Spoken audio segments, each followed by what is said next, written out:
So you know that crazy crossover fad that I won't shut up about in all of my videos? Well, the two cars that are parked next to me are a direct result of that. On my left, the new 2018 Alfa Romeo Stelvio Quadrifoglio, and on my right, the all-new 2018 Mercedes-AMG GLC 63. This one here with 505 horsepower, and this one with only 469 horsepower. But I know the big question you guys are probably wondering, which one of these two high-performance crossovers deserves your hard-earned dollars? That's what we're here to find out.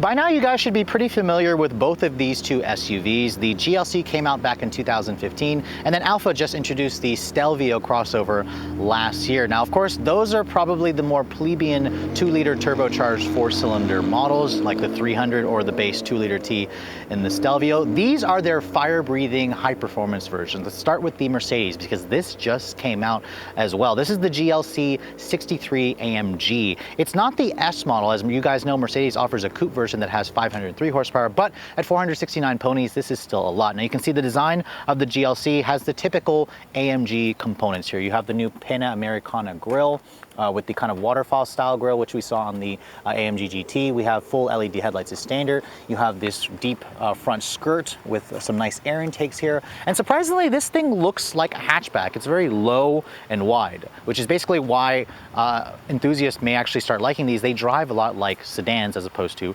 SUVs. Now, in typical Mercedes fashion, there's big wheels and tires. This particular one has optional 20-inch wheels, which are like a $1,000 upcharge. You have big brakes, six piston brakes on the front, 15-inch rotors, a nice V8 bi-turbo badge. Now, in terms of the size, the AMG's GLC is about 185 inches long overall. It's about 113-inch long wheelbase overall. And overall, I think the side proportions, I don't know, I think I may prefer the Alfa, but this is definitely still a pretty handsome looking crossover. It's surprising how low this car is. Most SUVs, like I'm 5'7", I can't really look over the roof of the vehicle, but you can in this vehicle. Now, we're looking around the rear end of the AMG. You can see, again, same styling that we've seen on the GLC, the regular ones, but it's kind of been beefed up. The signature quad outlet exhaust is probably the one you're going to notice the most, along with the rear diffuser. I'll let you guys hear that bi-turbo V8 really quick.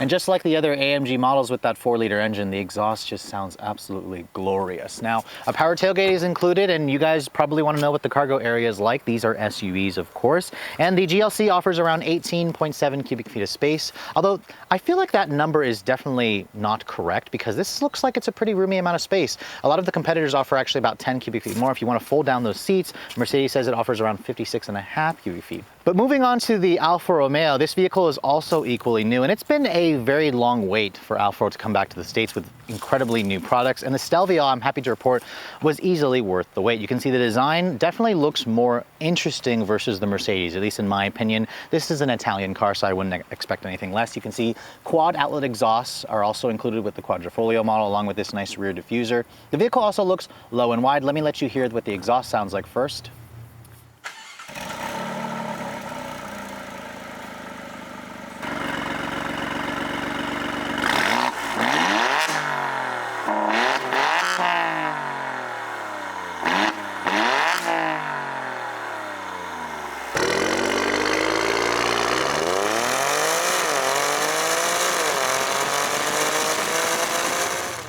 And of course, what you're hearing is a 2.9-liter twin turbocharged V6 that is Ferrari derived. So it has its own exotic noises too. So it's really hard to choose which one sounds better. I want you guys to hear both again and let me know what you think in the comments below. Now, this is an SUV, so of course you want to know how is the cargo capacity. Well, I'm sad to report that the Stelvio's is definitely on the smaller side. Alfa says this is rated at 18 cubic feet, and I can tell that it is smaller in the cargo area versus the Mercedes. So that's something to keep in mind. When you fold down the seats, they also say it gives you 56.5 cubic feet. So that's basically matching the Mercedes, but in the real world, I feel like visually the Benz has a little bit more room just because of the actual shape of the cargo area. Now let's look over at the side profile of the Stelvio. You can see At a wheelbase of around 111 inches long and 186 inches long, the Stelvio is technically longer overall, but it's got a shorter wheelbase than the Mercedes. So that's definitely interesting at that, considering this vehicle has more space. So that's kind of where they were able to give you more space. Now the wheels, these are the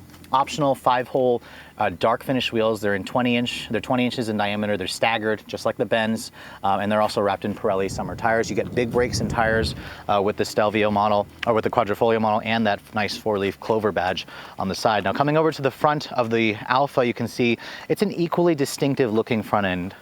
Definitely is going to stand out. The Mercedes definitely has its own unique look, but I think I may prefer the look of the Alfa. But let me know in the comments below which one you guys actually prefer. Unlike the Mercedes, you only have a bi-xenon headlight, but you do have LEDs for the running lights, for the turn signals. No fog lights in either vehicle, but the Quadrifoglio does have, in addition to the signature Alfa grille, this nice deeper front air dam with more air intakes to help cool the engine. The hood extractor vents on the Alfa are also functional, which is nice. You don't get any of that kind of stuff on the Mercedes other than just a hood bulge. But overall, in terms of the exterior design, I think I may actually prefer the way the Alfa looks a little bit more, just because it's Italian, it's a little bit different. But feel free to let me know in the comments below which one you guys actually like more.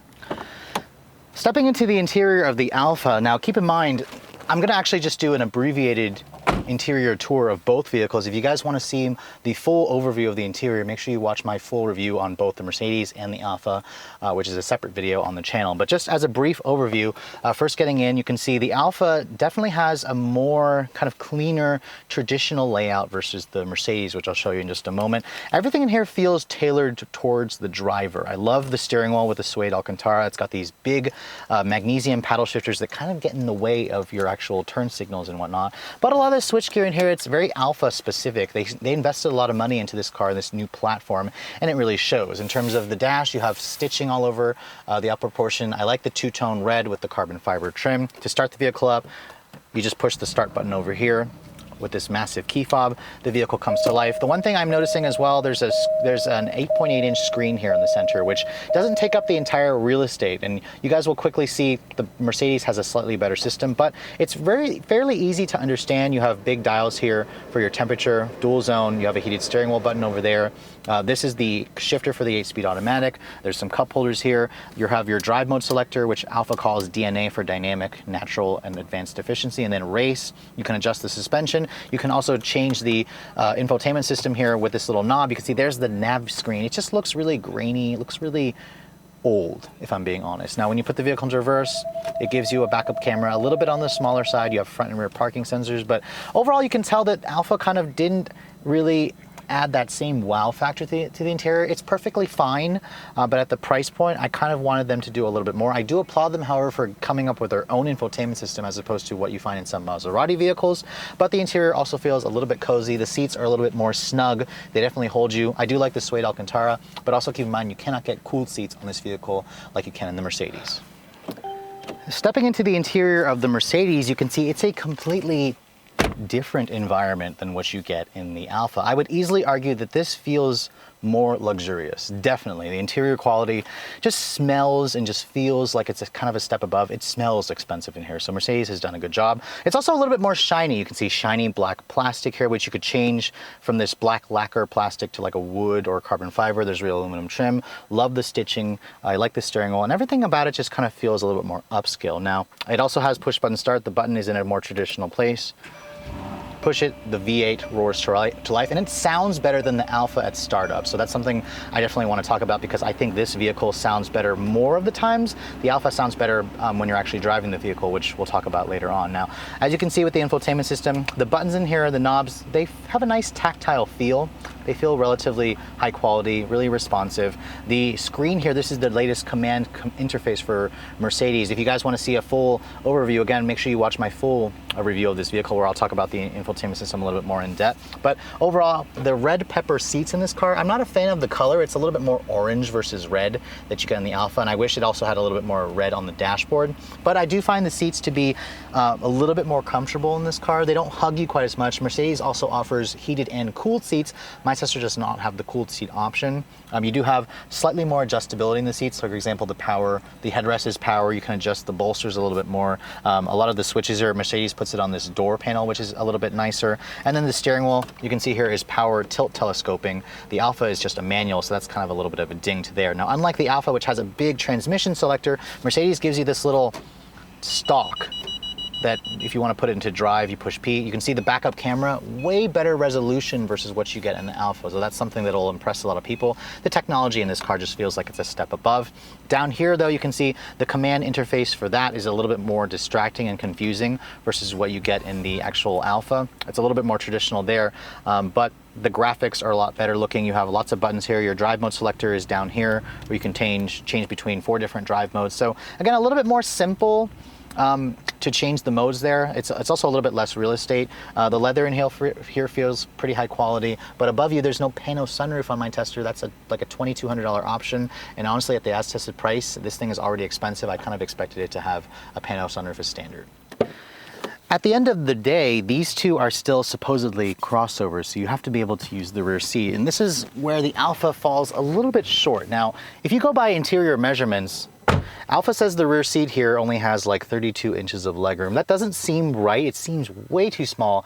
But as a 5'7" individual, I get back here and it's not terrible. There's decent foot space underneath here. I do notice that the seat, even though it's pushed up a little bit, it's definitely still really close to my knees. The floor here is definitely not flat. You have a nice hump, but Alfa does give you rear seat vents, 2 USB charging ports, no heated rear seats or any kind of privacy glass shade, but you do have this nice pano sunroof that my Tester has, and then you have a little armrest that folds down. The seats, they fold down 60/40. In comparison, let's hop over into the Mercedes and see how that vehicle's rear seat compares. So the Mercedes is actually rated to give you 6 inches more legroom in the back, and that just doesn't sound right to me.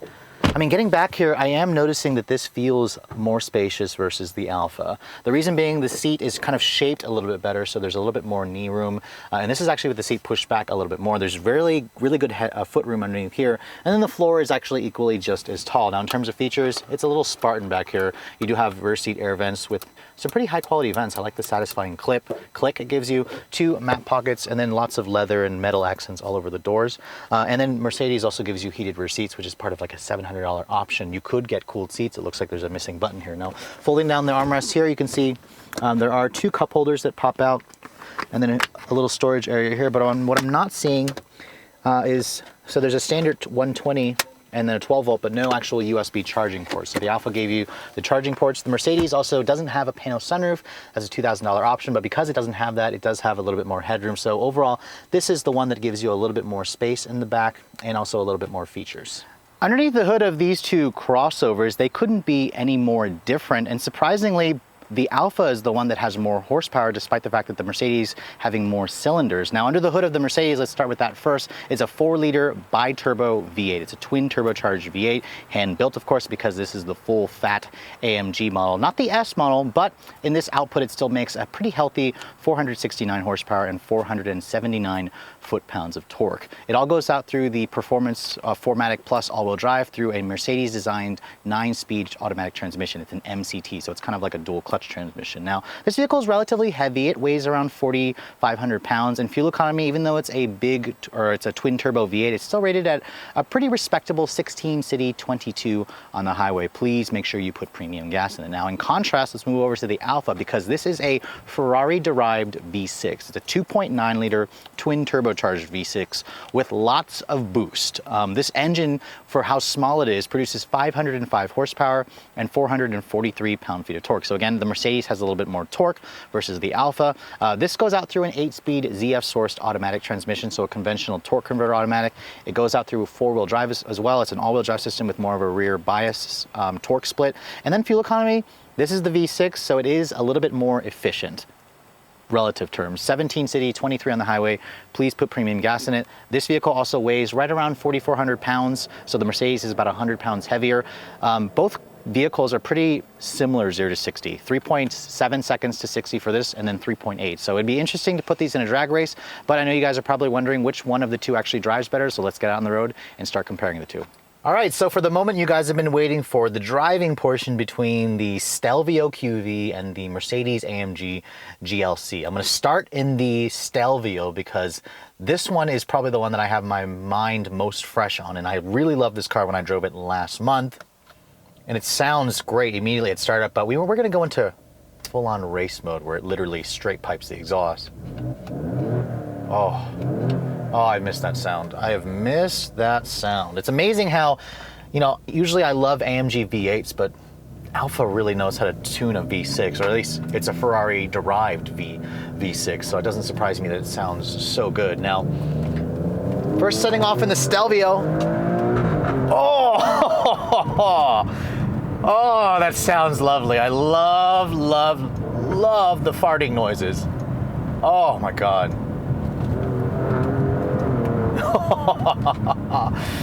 All right, now let me come to a stop here. I'm going to leave it in race mode. The DSC is off. I'm going to leave it in drive, and we're going to try to brake torque it. This car does not have launch control like the Mercedes does. It only builds it up to about 2,000. Ooh, nice.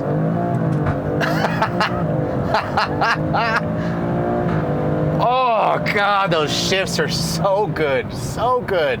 But anyways, once you start driving the Stelvio, this is where the chassis of the Alfa will really stand out, because this is seriously the best handling SUV I have driven without a doubt. The steering is unlike anything I've ever felt in an SUV. Oh God, that sounds good. That sound. Ooh, the sound is so good.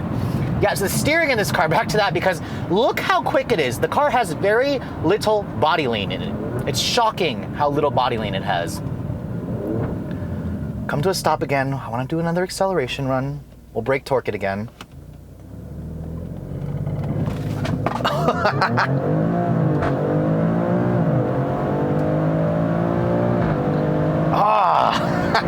I just wish this car had launch control. It could take off so much harder if it had launch control. So Alfa, please add launch control to this car. But despite not having it, this car should get to 60 in about 3.8 seconds.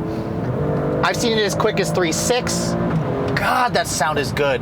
But when you find a back road in the Stelvio, this is where the car truly shines. The SUV shines because the body has very little lean. It's such a stiff riding car. It feels like a race car. Like, forget the fact that this is an SUV. I feel like I'm driving a hot hatch or a sports car. It's basically just a tall sports sedan. Now, we're coming up here on the rougher part of the road.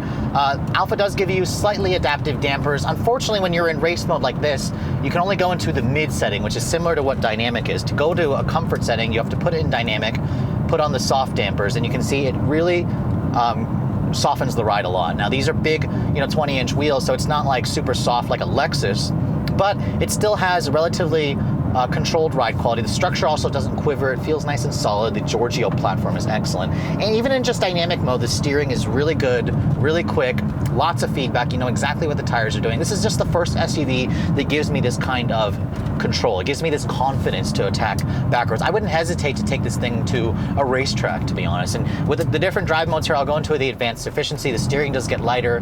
It quiets down the exhaust. And you can still drive the Stelvio around like a luxury crossover, although it's definitely leaning more towards sport still. The visibility in this vehicle is also pretty good. Good view out of the front, big side mirrors. The view out of the back is a little bit smaller though because of that teeny tiny rear window. But that's why the Stelvio is so expensive, the Quadrifoglio is, because it reminds you that this car has dual personalities. You have to be able to, drive this thing normally, put it into its advanced efficiency mode, and then when you want to attack your favorite back road, switch it over into race and everything changes. The drive mode selector in this car is so, it's such a big personality changer. You just don't expect it in an SUV like this.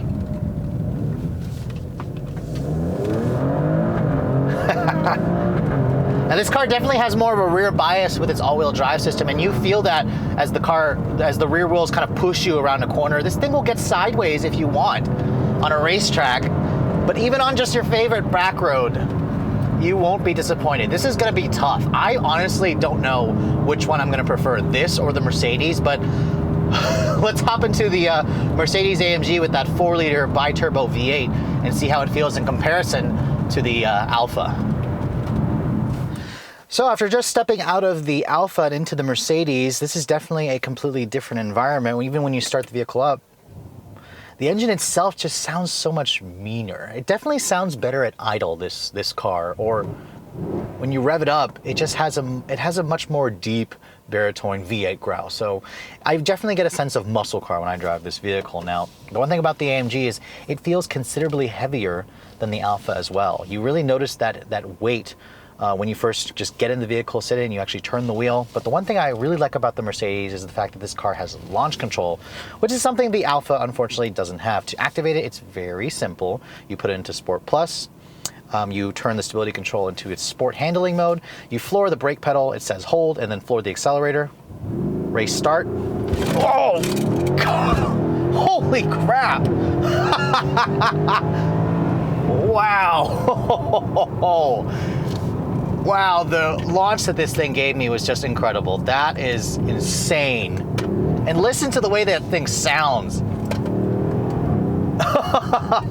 But honestly, as much as it is fun to accelerate in this car, when you start attacking some corners in the GLC, this thing feels pretty big and ponderous. I mean, it weighs 150 pounds more than the Alfa, and it honestly feels like it weighs a lot more than that. Oh! But I mean, 0 to 60 in 3.8 seconds for this car, it feels just as quick as the Alfa. I really would love to see these two do a drag race. I don't think I'll be able to get one here in this for this actual video, but to be honest, I will say that the Mercedes feels quicker off the line just because it has the race start option.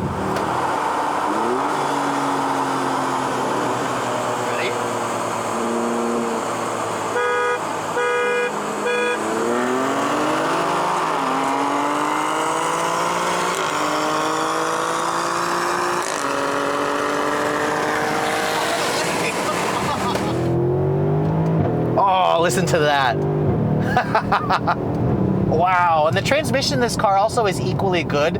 It's an automatic transmission, but instead of the torque converter, Mercedes replaces that with multi-clutches, so that's why they call it an MCT. It's a very unique transmission, and Mercedes honestly does a good job with their very own design. Now,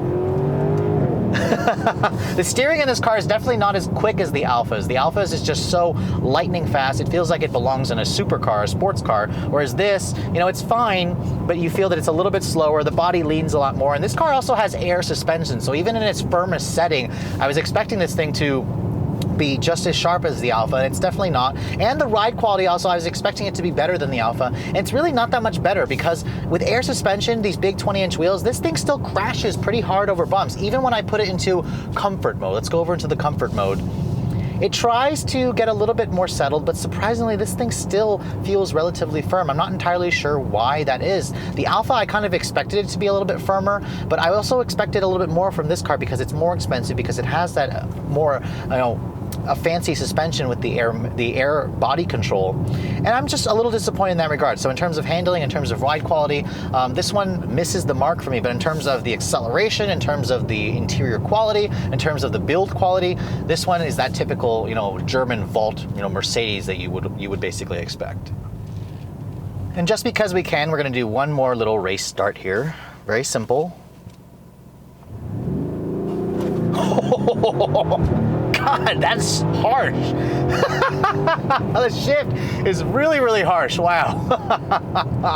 I could probably never get tired of that. And Alfa, shame on you for not including launch control in the Stelvio, which honestly, Alfa says they're working on a couple of subtle updates to the vehicle, including being able to turn on the loud exhaust mode like this car has. So the Mercedes is definitely the car that most people will probably be happier to live with on a day-to-day basis. But I do feel that the Alfa is definitely more fun to drive. It looks a little bit better in my opinion, but man, there's so much to like with this Mercedes. It's gonna be hard to choose a winner between the two vehicles. So as much as I like to complain about the fact that I really don't like crossovers, it's America's crazy crossover obsession that has produced two incredible driving SUVs. So I think it's a great time to be in the market for one of these vehicles, especially if you're an enthusiast that's in need to get rid of your sedan. After spending time with both the Alfa Romeo Stelvio and the Mercedes-AMG GLC 63, we come down to the final part of this video, and which is going to be the hardest part. How do I possibly choose a winner between the two? Well, first let's start off with the Mercedes, because this vehicle, I really liked the GLC when it came out a couple of years ago. As you guys saw, its interior is a lot nicer. It's just a more premium, higher quality, better built feeling vehicle, and its V8 engine sounds incredible. The only part where it kind of falls short is, for me, the styling of the car, the emotional aspect of it, and the handling. It just feels a lot bigger and a lot heavier versus the Alfa Romeo Stelvio. Now, coming over to the Stelvio, as you guys saw, this vehicle, while it feels a little bit half-baked at times, doesn't feel quite as substantial and high quality as the Mercedes. It's the one that's slightly more fun. Its exhaust sounds terrific when you're going through the gears, even though it sounds like a diesel at times. Its interior, while it is perfectly fine, is definitely a step below the Mercedes in terms of space, in terms of quality.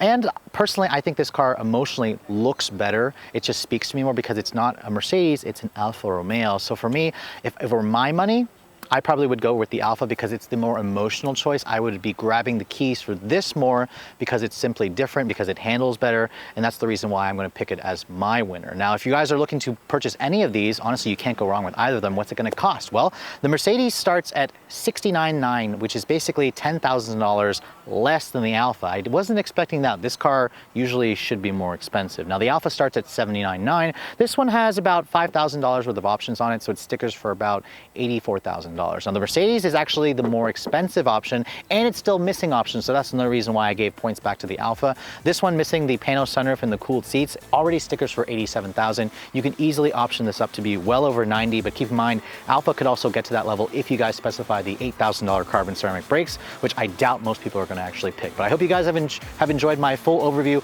of this 2018 comparison between the Mercedes-AMG GLC 63 and the Alfa Romeo Stelvio. If you guys at all are in the market for a high-performance crossover vehicle, either one of these are a great choice, but just make sure you test drive both and decide which one actually works best for your lifestyle. But if you guys are also looking to see the latest cars I'm testing, be sure to follow me on Instagram at redline_reviews, like us on Facebook, and as always, guys, please keep subscribing to the Redline Reviews YouTube channel for all the latest reviews. Thank you so much for watching. I'll catch you all in the next video.